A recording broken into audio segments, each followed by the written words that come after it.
Hello and welcome to Philosophy Vibe, the channel where we discuss and debate different philosophical arguments. Today we're going to be looking at some philosophy of religion and focusing on a very big problem for theists, and that is the problem of evil. Now, there are two types of evil that exist. We have moral evil. That is evil that human beings do to each other, things like murder. And we have natural evil. This is bad that nature creates, things like hurricanes and tsunamis. The existence of both of these make a lot of problems for the Judeo-Christian belief in God. John, would you like to outline the argument? Okay, so essentially, we know God to be an all-loving, all-powerful and all-knowing being. If this is the case, why is there evil? If God loved us, he would not want humans to suffer. If he knew everything, he would know all the evil that exists. And if he's all-powerful, he can stop it. So why is there evil? I see the problem, and I'm going to try and solve it with the Augustinian theodicy. St. Augustine argues that God did create the perfect world, the exact world that a benevolent and omnipotent God would be expected to make. God never created evil. Rather, evil is just a privation of goodness. Like darkness is the privation of light, it is not something that is created, it's just the absence of something else. Right, okay. Augustine then refers to the Bible in the book of Genesis, a perfect world where humans were given free will, as we saw within the story of Adam and Eve. God loves the humans and wants the humans to accept him, so by giving them free will, it allows the humans the will and the choice to either accept God or reject him. Unfortunately, Adam and Eve ate from the forbidden tree of knowledge and rejected God. They turned their back on him and his goodness, and their punishment brought about the evil we know of today. Once Adam and Eve committed the original sin, the world became distant from God and his goodness, and therefore evil flourished. Moral evil occurs because of man's disobedience and bad choices. Natural evil occurs because of nature turning against us and punishing us for rejecting God.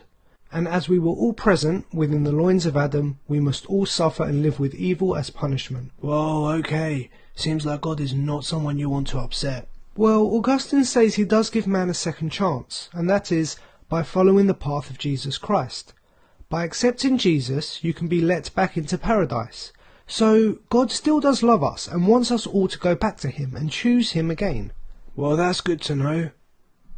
So then, if we accept the Augustinian theodicy, we can see God does love us. He did create a perfect world where he wanted us to love him back and accept him.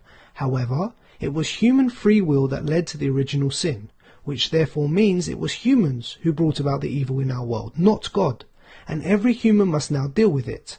This then allows the existence of an omnibenevolent God along with evil in the world. Wait a minute, not so fast. There seems to be a lot of problems with the Augustinian theodicy. Like what? Well, firstly, it seems contradictory to say that God created the perfect world, yet it was still possible for evil to exist. How can this be? Surely if the world was perfect, it would be impossible for evil to ever exist, no matter what happened.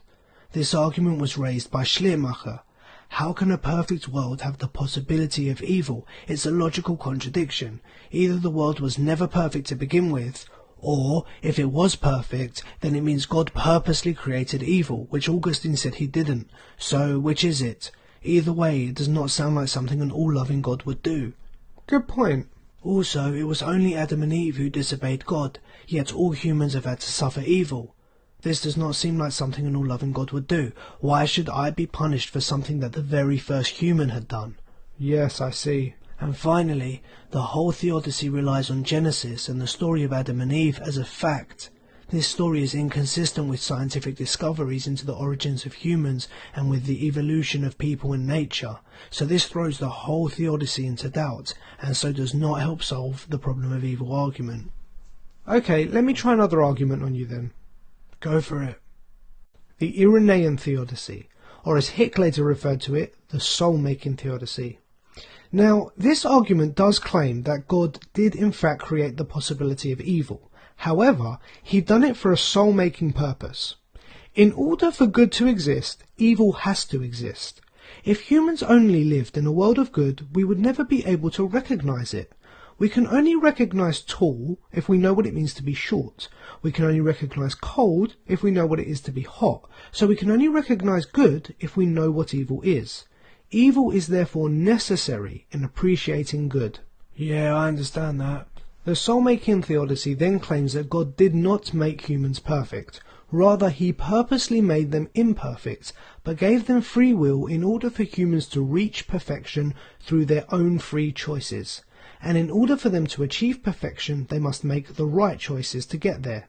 This makes it so much more worthwhile and special than just being created perfect. However, in order for there to be good choices, it means there must be bad choices, and these bad choices which some people choose is what causes evil. So the existence of evil is necessary in the path to achieving moral perfection. It helps us grow, it makes our soul. This then shows that evil can exist and God can still be all-loving and all-powerful. Again, there are lots of problems with this argument as well. Like what? Well, firstly, it really only accounts for moral evil. So yes, I can see that with free will man must have the choice of evil, but why does the natural world have to be so evil? Why does there have to be earthquakes and tsunamis and diseases? This causes so much suffering. Why did God have to create such a harsh planet to live on? This doesn't seem like something an all-loving, all-powerful God would do. Yeah, I see the problem. And if we're just focusing on moral evil, why is it so unbalanced? What do you mean? Well, there are people who go through life and have had some really bad stuff happen to them, and other people who have never really suffered. If evil is necessary in making everyone's soul, why does everyone not experience it in the same amounts? Okay, I got it. I don't think the soul-making theodicy is sufficient in solving the problem of evil. Right, okay, there's one last thing I want to touch on before we finish. What was central to both the Augustinian theodicy and the Irenaean soul-making theodicy? Free will. Yes, exactly, free will. Both theodicies try to shift the blame of evil onto people rather than God. We see how evil is the result of human choices. So God is still benevolent and wants people to do good, and he's still omnipotent. He just cannot intervene. As soon as God intervenes, it no longer becomes free will, and God is therefore controlling what humans do.